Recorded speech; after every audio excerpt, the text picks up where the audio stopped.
안녕하십니까. 닥터긴 바이블의 김성득입니다.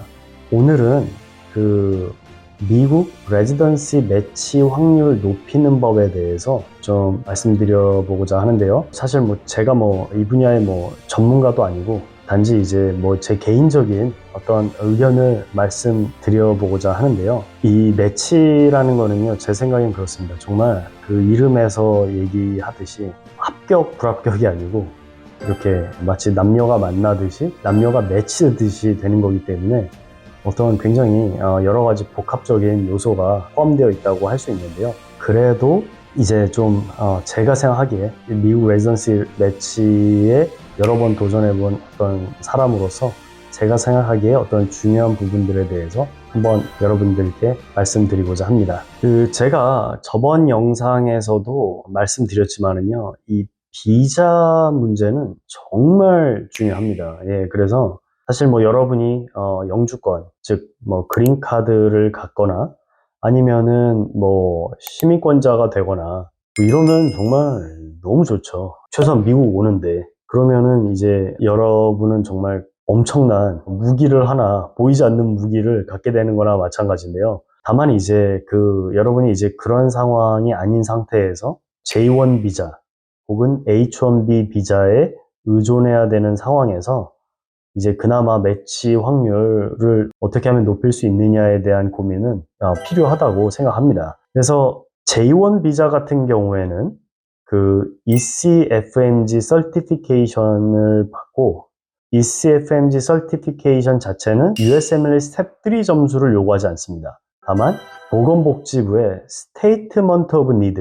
필요서를 받아야 하죠. 그래서 지금 현재 분위기로서는 보건복지부가 필요서를 써줄 것 같지 않은데, 이거 잠깐 또 시간이 지나면 어떻게 될지 모르는 거니까요. 일단 그 가능성도 염두에 두고 말씀을 드리겠습니다. 그리고 H1B 비자는 스텝 3 합격 점수가 필요하다는 거 다시 기억하시고요. 자, 일단은 USMLE, 미국 의사 자격 시험, 이 시험 점수 스텝 1 같은 경우에는 이제 패스 페일로 바뀌었습니다. 즉 예전에는 이제 몇 점을 받았는지 점수가 다 나왔는데 지금은 이제 패스했냐 페일했냐 이렇게만 나와요. 그래서 물론 여러분이 이제 패스 하셔야 되고요. 그리고 이제 여러분이 공부 잘하는 방법에 대해서는 누구보다 잘 아실 테니까, 네, 이건 문제를 많이 풀어 보셔야죠. 네, 문제 많이 풀고, 그리고 여러분이 기억하셔야 될 거는 연습 삼아서 USMLE 시험을 보는 이런 일은 절대 하시면 안 됩니다.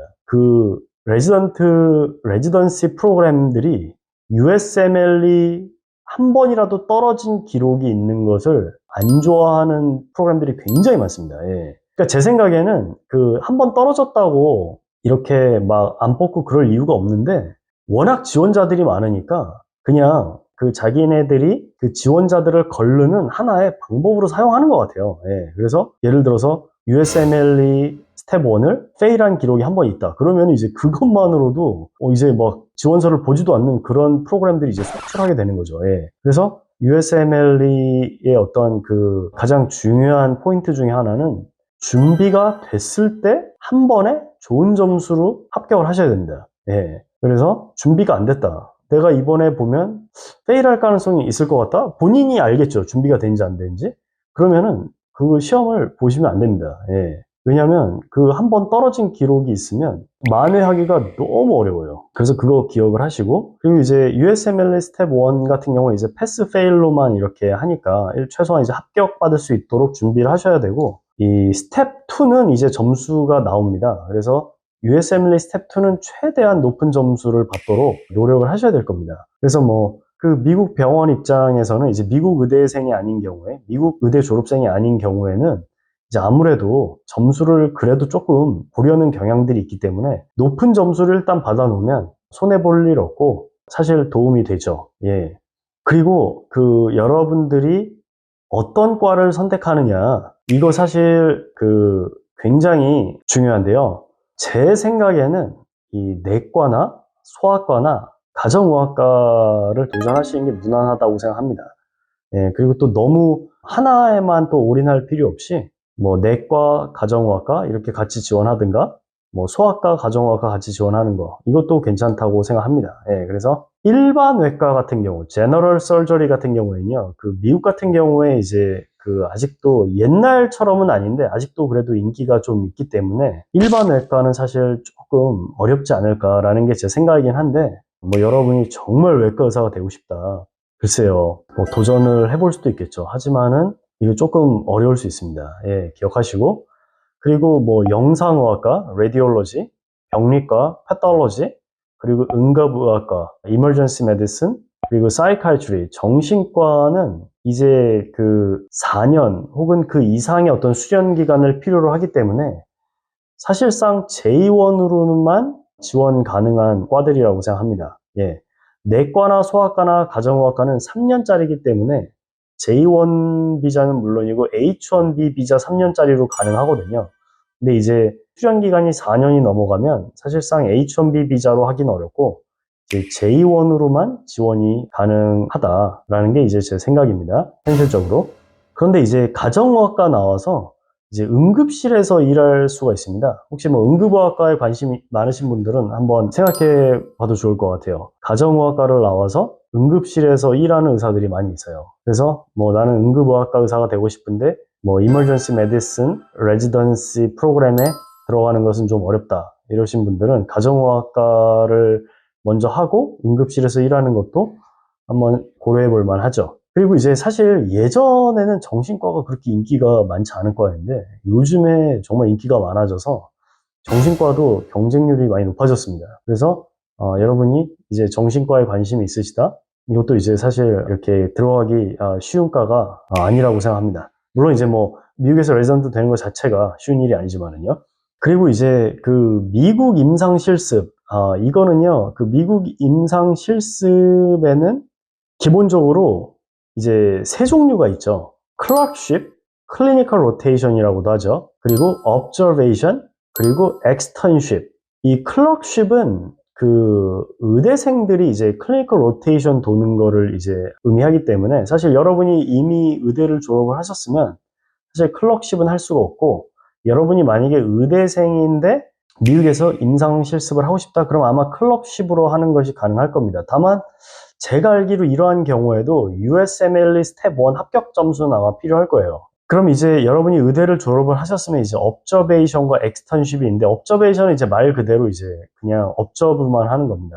엑스턴십은 약간 이제 환자와 더 이제 인터랙션도 할 수 있고 이런 건데 뭐 상식적으로 생각해도 엑스턴십을 할 수 있으면 엑스턴십을 하시는 게 더 좋겠죠. 근데 이제 이거 하시려면은 제 생각에는 이제 좀 본인이 좀 웹사이트에서 설치도 하셔야 되고 그리고 돈을 받고 엑스턴십을 제공하는 이제 그 병원들이 있는 걸로 알고 있는데요.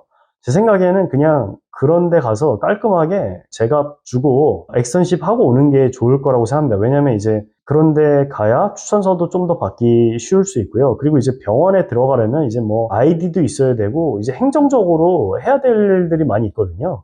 근데 이제 그런 부분들을 병원에서 이제 감당을 해줘야 되는데 오히려 이제 그 병원에서 돈 받고 하면은 그런 부분 이제 깔끔하게 처리해 줄 수 있으니까 오히려 이제 그런 게 나을 것 같다라는 게 이제 제 생각입니다.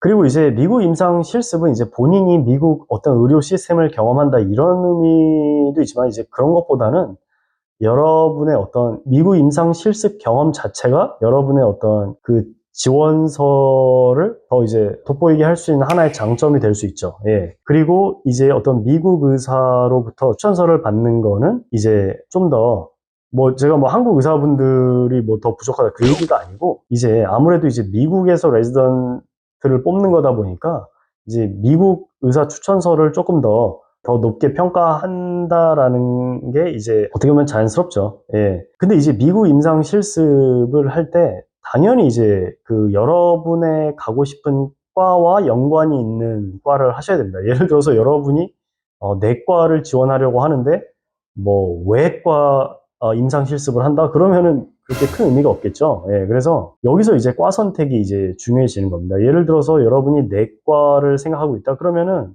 사실 내과 그 엑스턴십만 해도 이제 뭐 가정의학과를 같이 지원하고 내과 지원하는데 무리가 없지만은 예를 들어 여러분이 이제 그 외과를 지원한다? 그러면 이제 외과 엑스턴십을 해야 되거든요. 사실상 내과 지원하기는 이제 좀 애매해져 버리는 거죠.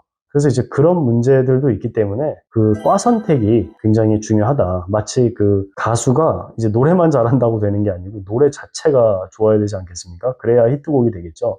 마치 그런 것처럼 이제 노래 선곡, 그게 마치 과를 정하는 거나 비슷한 개념이 아닌가 그렇게 생각합니다. 그래서 엑스턴십 구하실 수 있으면 그런 기회가 마련할 수 있으면 정말 좋을 것 같고요. 다만 이제 뭐 꼭 미국 임상 실습이 있어야만 미국에서 매치가 된다? 그렇게는 생각하지 않습니다.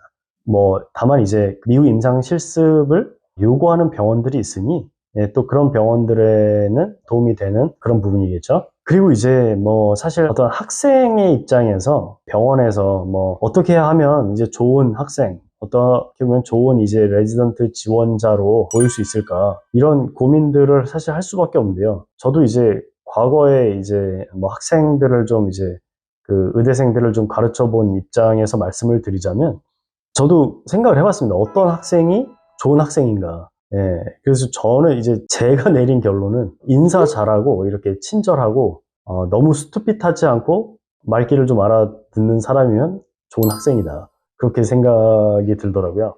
그러니까 막 사실 뭐 학생이면 굉장히 뭐 똑똑해서 막 자기가 아는 거를 다른 사람한테 막 얼마나 자기가 많이 아는지 뭐 그거를 어필해야 된다고 생각하기가 쉬운데 사실 그런 거는 기억도 안 나고요. 사실 자기가 아는 걸로 다른 사람에게 좀 좋은 임프레션 주기는 사실 쉽지 않습니다. 왜냐하면 자기가 중요하다고 생각하는 거를 그런 지식을 상대방도 알고 있느냐 아닌 경우가 많이 있거든요. 예, 그래서 그런 노력들은 사실은 별로 제 생각에는 도움이 안 되고 이렇게 인사 잘하고 친절하고 정말 뭐 말귀를 알아듣고 그냥 스투핏하지만 않으면 정말 저는 좋은 학생이라고 생각합니다. 예, 그리고 이제 제가 이거 실제로 어떤 그 프로그램 디렉터는 그 레지던시 프로그램의 정말 왕이라고 할 수 있죠. 예, 그분이 어떻게 보면 레지던트들을 다 뽑는 건데요. 제가 한 프로그램 디렉터 분한테 실제로 들은 얘기예요. 그 자기가 이제 인터뷰를 본 지원자가 자기 병원에서 그 임상 실습을 했다는 걸 알게 됐습니다. 그래서 자기가 아는 간호사한테 물어봤대요. 저 학생 어떠냐고, 저 지원자 어떠냐고. 그래서 그 자기가 알지도 못한 정말 이름도 기억 못할 수 있는 그 간호사가 자기의 운명을 결정 지은 거죠. 그러니까 이런 일들이 얼마든지 있을 수 있는 거예요. 그래서 너무나 당연한 얘기지만은 누가 막 인상 쓰고 뭐 성질이나 부리고 자꾸 뭐 분란 일으키고 이런 사람 누가 좋아하겠습니까? 네, 다 그냥 있잖아요. 보면 기분 좋고 이렇게 좀 이렇게 좋은 인상 남기는 사람을 다들 이제 선호하죠. 예. 그리고 이제 아까도 말씀드렸지만은 추천서.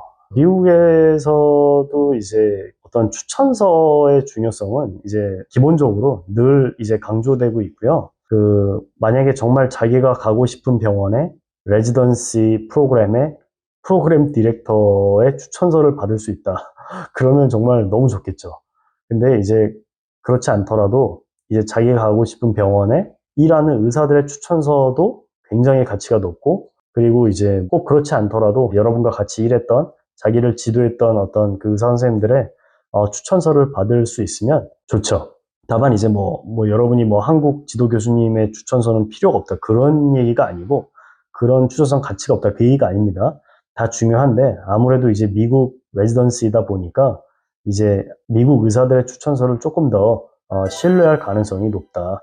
예, 그 얘기죠. 그리고 이제 research publication, 여러분이 이제 논문에 대해서 잠깐 말씀을 드리자면은 그 기본적으로 이제 여러분이 이제 쓸 수 있는 논문에는 세 가지 정도가 있다고 생각합니다. 그 오리지널 스터디는 이제 그 여러분이 어떤 식으로든 이제 데이터를 확보해서 그 데이터로부터 이제 어떤 새로운 결론을 도출해내는 그런 이제 연구인데요. 제 생각에는 이거는 이제 어떤 여건이나 어떤 이런 거를 고려할 때 쉽지 않다. 왜냐면 이제 데이터를 어떤 식으로든 구해야 되고, 뭐 설령 어떤 데이터베이스에 있는 데이터를 그냥 사용을 한다 하더라도 그 양이 좀 방대해질 수 있기 때문에 제 생각에는 이거 조금 여러분이 하시기에 조금 벅찰 수도 있으나 물론 이제 뭐 여러분이 정말 뭐 능력이 뛰어나시고 할 수 있으면은 당연히 이런 연구에 참여하고 퍼블리케이션을 할 수 있으면 좋죠.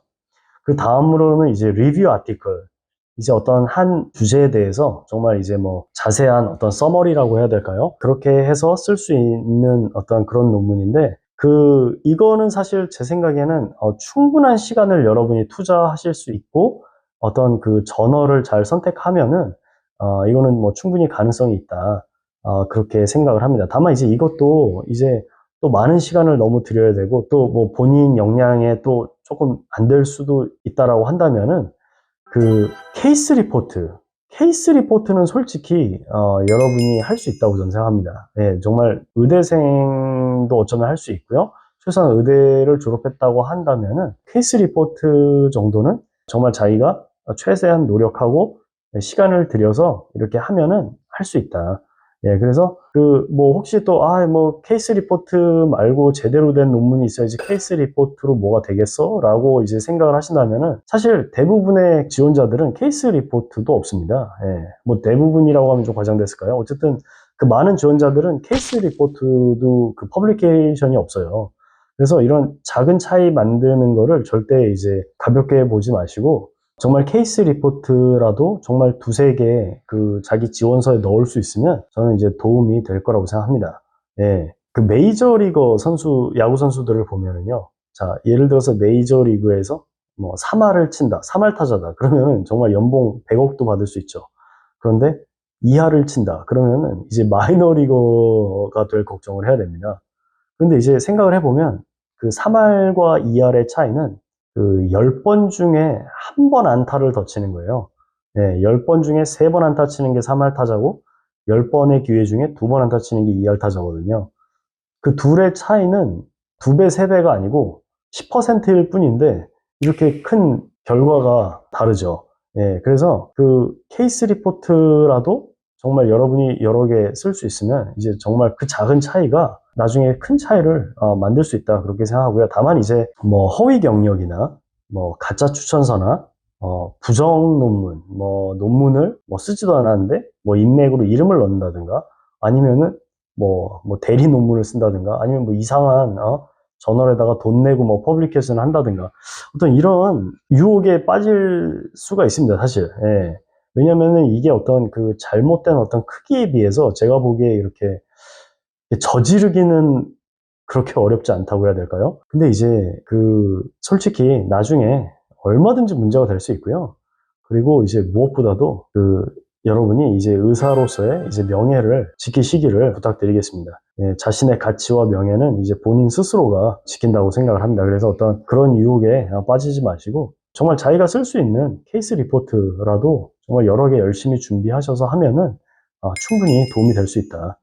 예, 그렇게 생각을 합니다. 그래서 오늘 미국 레지던시 매치 확률 높이는 법에 대해서 이렇게 말씀을 드렸는데요. 여러분이 정말 미국을 오시고자 하고, 미국 레지던시 매치를 도전하신다면은 정말 의미 있는 도전이 될 거라고 생각을 하고요. 다만 이제 리스크가 정말 크다, 이것도 이제 잊지 마시고, 하지만 그럼에도 불구하고 정말 뭐 매치가 된다면 여러분 인생에서 가장 기쁜 날 중에 하나가 되지 않을까, 예, 그렇게 생각을 합니다. 예, 저도 제 제 삶에서 가장 기뻤던 날 중에 하나였다고 생각합니다.